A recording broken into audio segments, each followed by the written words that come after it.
June 23, 1757. Near the village of Plassey in Bengal, 3,000 East India Company soldiers face the 50,000-strong army of Nawab Siraj-ud-Dowlah. The British are outgunned, outnumbered, and inches away from annihilation. But then, rain falls. The Nawab's French-supplied cannons sink into the mud. His commander, Mir Jafar, betrays him. Robert Clive's victory that afternoon changes the fate of continents. But what if the monsoon hadn't come? What if Mir Jafar stayed loyal? What if the British never colonized India? Let's rewind. The Mughal Empire is crumbling. Regional powers like the Marathas and Sikhs are rising. European traders hover like vultures along the coasts.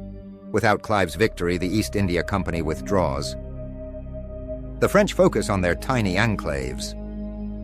For the first time in centuries, India's destiny isn't dictated by foreign flags. Imagine a world where Bengal remains the paradise of nations. Its textile workshops still supply 25% of the globe's fabric. Without British tariffs strangling Indian cloth, the loom replaces the plough.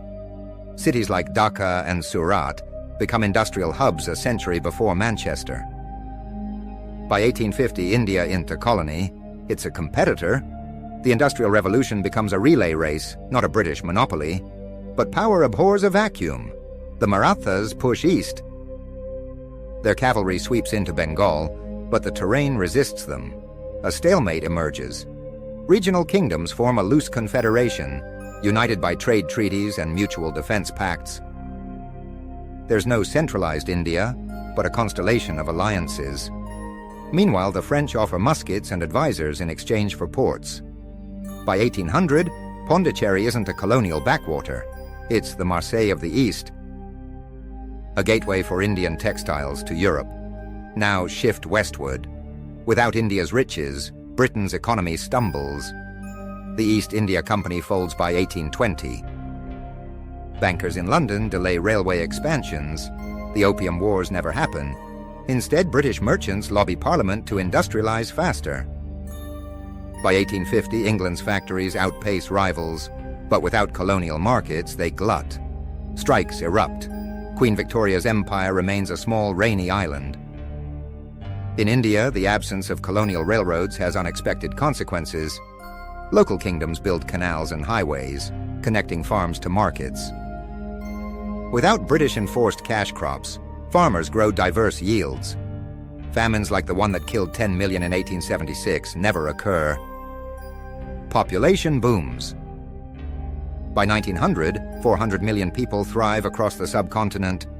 Universities in Pune and Lahore blend Sanskrit mathematics with European engineering.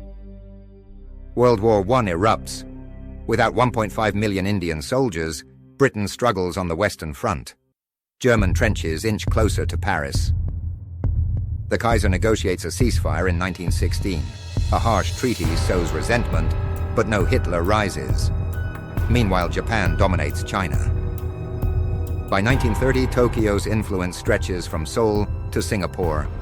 Post-war, India's confederation faces growing pains. Sikh Maharajas clash with Maratha ministers over tariffs. A southern coalition threatens secession. But in 1927, a compromise is struck. A federal parliament in Delhi, where each kingdom gets equal seats. Critics call it a talking shop, but it endures. Flash forward to 1947. No partition, no massacres at the border.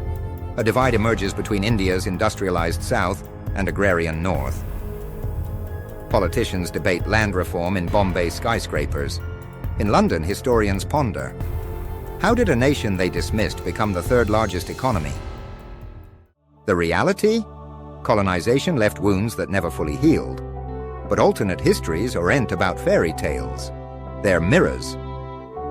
When we ask, what if the British never came? We're really asking, what breaks when a culture is interrupted? What survives? And what might still rise from the ashes of what was and what could have been? This is Bites of Goats, where we don't just talk about history, we learn from it. See you in the next one.